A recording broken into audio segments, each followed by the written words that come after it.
अयोध्या की एक घटना है। अयोध्या में एक संत रहते हैं, नाम है रघुनाथ दास जी, और उनका एक शिष्य है, चेला है, उसका नाम है लखन दास। लखन दास नाम भी संत ने ही रखा था।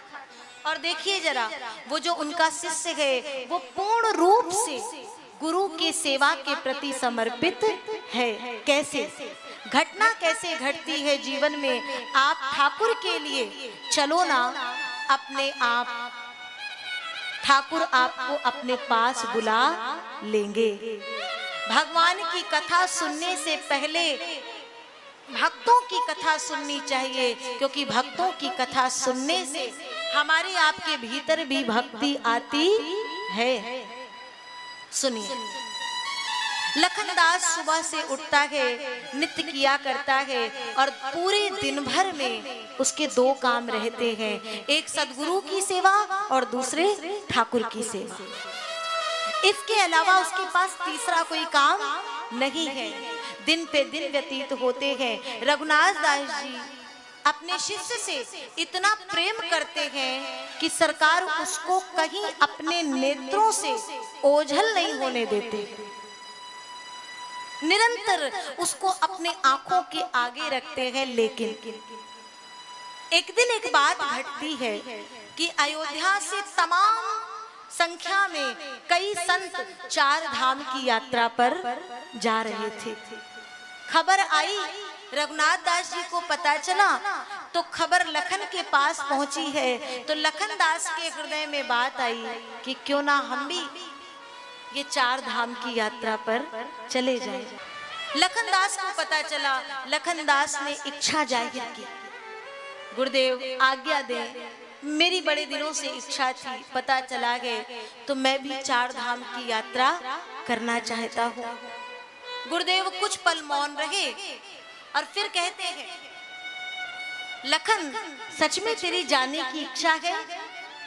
हाँ गुरुदेव, वर्षों से इच्छा है, बस आपकी आज्ञा मिलने की देरी है। गुरुदेव ने कहा, ठीक है तू जा, अगर तेरी इच्छा है मैं तुझे धाम की यात्रा के लिए रोकूंगा नहीं, लेकिन एक बात है, मेरी आज्ञा है, मेरा आदेश है, बस तू ध्यान रखना। और दूसरी ओर विनती भी है, क्या? चार धाम जाना, लेकिन भूल से भी वृंदावन न जाना। लखनदास को लगा आखिर वृंदावन में ऐसा क्या है जो गुरुदेव ने मना कर दिया है। लेकिन गुरुदेव की बात है, हाँ करके और लखन वहां से चल दिया। सरकार चार धाम की यात्रा हुई, अनेकानेक संत बीच में चल रहे हैं, और हमारे लखनदास भी चार धाम की यात्रा करते हुए आगे बढ़ रहे हैं। कहते हैं, बद्रीनाथ धाम से जब ये लौट के आने लगे, हरिद्वार से लौट के आने लगे, संतों में आपस में मंत्रणा बनने लगी कि यहाँ से सीधे वृंदावन चलना है। प्रेम कैसा होना चाहिए और बिहारी जी का प्रेम कैसा होता है, जरा सुनिएगा इस चर्चा में। संतों की मंत्रणा बनी कि अब यहाँ से वृंदावन चलेंगे। लखन के मन में तुरंत बात आई कि गुरुदेव ने मना किया था, तो क्या करूं? हमारे गुरुजी ने मना किया था कि पूरी यात्रा करना, लेकिन वृंदावन नहीं जाना। संतों ने कहा, अरे अरे, गुरुजी ने मना कर दिया होगा, शायद तेरी परीक्षा ले रहे हो। ऐसा अवसर बार बार नहीं मिलता है। अब इसके बाद यात्रा का शुभ अवसर कब बने पता नहीं। चलो, वृंदावन बिहारी जी बुला रहे हैं। चल दिए और जाकर के सभी रात्रि में वृंदावन में विश्राम करते हैं। और प्रातः काल सबने हल्ला होने लगा, शोर होने लगा, जल्दी जल्दी नित्य क्रिया को संपादित करो और जल्दी चलो, बिहारी जी से मिलने चलना है, बिहारी जी का दर्शन करना है। लखनदास अभी तक बिल्कुल भी साधारण स्थिति में था, लेकिन जब वृंदावन की बिहारी जी के दर्शन की ओर बढ़ा गए और बिहारी जी के मंदिर प्रांगण में पहुंचा गए, राधे कृष्ण की गूंज हो रही है और इसकी एक दृष्टि बिहारी जी के मुखमंडल पर जाती है सरकार, तो अपलक नेत्रों से टकटकी लगा करके वो लखनदास बिहारी जी का दर्शन करने लगा। और सोचो जरा, दर्शन करता है और पलकें झपकने नहीं दे रहा है, लेकिन जैसे ही बिहारी जी का पर्दा डलता तो तुरंत वो अपनी पलकों को झपका लेता है और जो दर्शन उसने अभी खुले नेत्रों से किया है ना, जैसे ही पलकें झपकाता है तो वही बिहारी जी उसको अंदर भी दर्शन दे रहे हैं। अद्भुत दृश्य है। फिर नेत्र खोले, फिर दर्शन कर रहा है, नेत्रों से झरझर आंसुओं की धार, पर्दा डल गया है और कहते हैं आरती हो गई है, पट बंद होने लगे हैं। बिहारी जी के प्रांगण से भक्त अपने अपने गंतव्य की ओर चले गए हैं। संतों ने देखा, वे भी चले गए, लेकिन लखनदास को कुछ होश नहीं है। ये बिहारी जी की भक्ति है सरकार। लखनदास को कहीं कुछ होश नहीं है, कहीं कुछ खबर नहीं है। लोगों ने अचानक से लखन को हिलाया। बहुत ध्यान से सुनिएगा, निवेदन करूं, आपका ध्यान इधर उधर नहीं होना चाहिए। उस भक्त की जगह पर, उस भक्त के स्थान पर आज हम सबको ये देखना चाहिए, कहीं हम ही तो नहीं थे वो लखनदास। कहीं ना कहीं तो हम भगवान के कोई और भक्त रहे होंगे जो आज यहाँ भागवत में बैठे हैं। लखनदास को लोगों ने जाकर के बुलाया, लेकिन लखन को कोई होश नहीं है। देह को हिलाई तो मानो समाधि छूटी हो। और तब एक संत आए हैं, उन्होंने कहा भैया किसको देख रहे हो, अब तो मंदिर के पट बंद हो चुके, चलो। लखनदास के नेत्रों से आंसुओं का समुद्र फूट पड़ा। लखनदास ने कहा मैं कहाँ चलूं, इनको देखने के बाद तो मैं सब भूल गया हूँ, मेरे संग के संत भी जा चुके हैं, अब मैं लौट के कहाँ जाऊं। तो वो संत जो मिले हैं ना, वो कहते तुम मेरे साथ चलो, मैं तुमको अपनी कुटिया में ले चलता। देखो कैसी घटना घटती है। वो संत ले गए हैं और वहां ले जाकर के इसको सुंदर सी प्रसादी पवाने लगे। प्रसाद में क्या दिया, दाल और भात। दाल भात रखा और एक तरफ उसी पात्र में दूध भात रख दिया। दूध भात को जैसे ही देखा, संत ने कहा लखन पाओ। लखनदास ने देखा, बोले नहीं, हमारे गुरुजी ने मना किया है। क्या मना किया है कि लड्डू, पूड़ी, मेवा, मिष्ठान, ये खीर इत्यादि को पाना नहीं, नहीं तो स्वाद मिलने लगेगा तो मन भ्रमित होने लगेगा। गुरुदेव की आज्ञा है। संत ने बड़ा प्रयास किया, बोले ये कोई खीर थोड़ी है, ये तो दूध भात है, पालो। लाख प्रयास किया, नहीं पाया। सूखी रोटी लेकर के आए, लखन ने बड़े प्रेम से भोग लगाया और फिर उनके लिए पूरी व्यवस्था की, विश्राम की। लखन ने कहा नहीं नहीं, आप अपनी पर्णकुटी में विराजो, मैं तो बाहर जा रहा हूँ। गुरु की एक आज्ञा का उल्लंघन तो पहले ही कर चुका हूँ, अब मैं किसी व्यवस्था को स्वीकार नहीं कर सकता। बाहर निकले और ब्रज की रेत में वहीं लेट गए। ठंड का समय था। उस संत ने देखा तो आए और लखनदास के ऊपर एक बड़ा सा कंबल डाल दिए। लखन के नेत्र बंद हैं तो पूरे के पूरे नींद में, स्वप्न में उसे केवल बिहारी जी दिख रहे हैं। प्रातः जगाने लगे। सुबह बड़ी देर हो गई है, संत बार बार जगा रहे हैं कि अचानक जब नींद खुली तो मुख से आवाज निकली, बिहारी जी। संत ने कहा, अरे लखन जल्दी उठो, बिहारी जी का दर्शन करने नहीं चलना है। लखन दास ने तुरंत उसी कंबल को ओढ़ा और बोला, तुरंत चलो, अभी दर्शन करने चलना है। संत ने कहा, नहीं नहीं अभी नहीं, अभी तो नित्य किया करो, स्नान ध्यान करो और फिर चलेंगे बिहारी जी के पास। ठीक है, जैसी आपकी आज्ञा। सरकार चल दिए बिहारी जी के दर्शनों के लिए। बिहारी जी करने लगे। पुनः पहुंचे, आधे पागल तो हो ही चुके थे, और जब दूसरी बार बिहारी जी के द्वार पर पहुंचे तो सरकार बिहारी जी के प्रेम का रंग कुछ ऐसा चढ़ा है कि लखन दास इस समय तो सच में पूर्ण रूप से पागल हो चुका है। मंदिर से बाहर तो बिहारी जी, दाएं बाएं गिरता पड़ता केवल बिहारी जी। लोग, छोटे छोटे बच्चे उस लखन की खिल्ली उड़ाने लगे, हंसी उड़ाने लगे, लेकिन कोई लखन के लिए फल ले आए, कोई कुछ ना दे।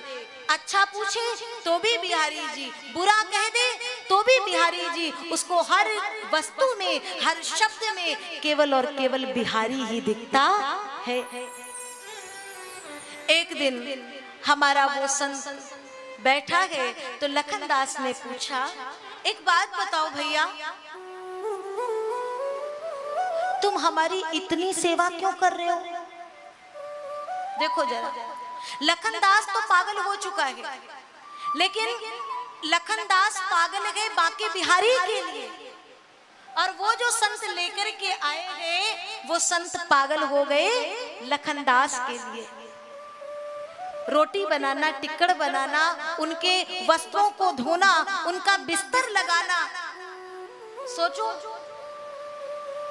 हम आप अपने जीवन का निर्वहन करते हैं, अपने जीवन में विवाह इत्यादि संस्कार करते हैं, जब बालक उत्पन्न करते हैं तो आशा करते हैं ना ये हमारे बुढ़ापे का सहारा बनेगा। लेकिन ध्यान रखना, बिहारी जी के चरण पकड़ लिए तो तुम्हें किसी बालक से आस रखने की आवश्यकता नहीं है। बिहारी जी स्वयं आकर के तुम्हारी सेवा करेंगे।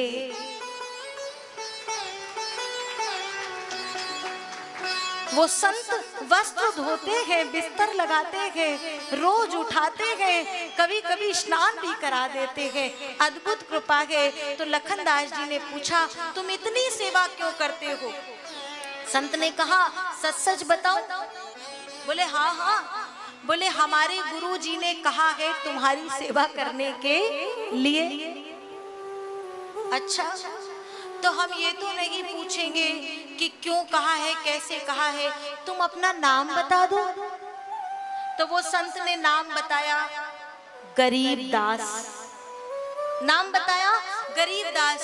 फिर बोलते हैं भोजन लेकर के आए तो गरीब दास लखन दास के लिए भोजन बनाते हैं तो कभी दाल में घी डाल दो, कभी रोटी में घी लगा दे, लेकिन लखन दास जैसे ही ये भोजन देखे तो वो भोजन ना पाए, क्योंकि स्वादिष्ट भोजन करने से कहीं मन भटक ना जाए, भोजन नहीं करते हैं।